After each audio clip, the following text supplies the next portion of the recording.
Isa sa mga lessons learned if WPC mong gamiitong material is remember nga ang WPC external panel is front facade purely. Hindi siya pwedeng gamitong base or mount point for other materials to establish contact. Example kaniya scene karon po kung naka-learn na ni magbutang tawag or kubak in dire sa fascia board. So doon ay gikat nga plywood ani ni isaka siya. Okay, dali rin siya i-establish yung contact sa other side kay plywood man sa ning gikatabi na ng fascia cover. So malansang na dire, but the question is saan siya paglansang sa other side, which is touching the WPC panel. Ang suggestion ganina sa ni Ray Panday is very disturbing kay iya po nung lansangan o kahoy ani kani nga kahoy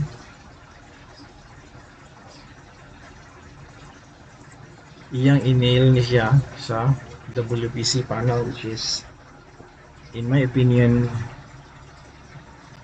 bad decision, bad idea kay mo crack ang di ko sure kung mo crack, but the WPC panel is not a base point wherein other materials can establish base.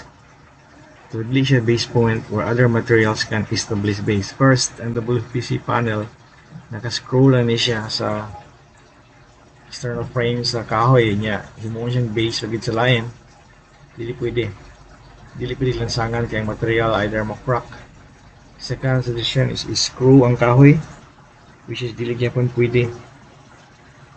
Ang screw ang kinahanglan is 2.5 inch.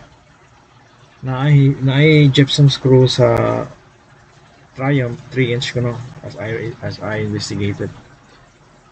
So later on, kaning idea akong gi-propose mo na diyang kuan maghimo siya og kaniyo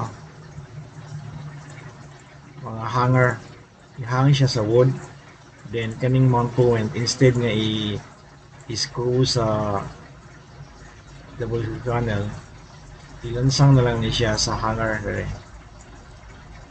Then once ma-establish na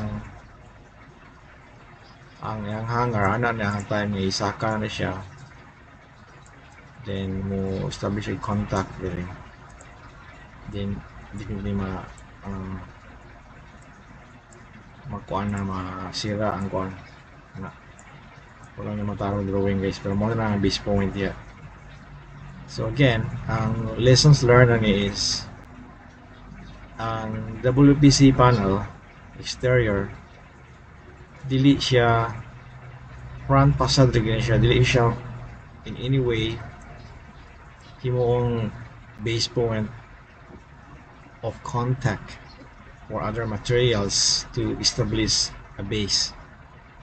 Okay, so pang front niya siya, sulit tingnan niya siya ng material for front, durable.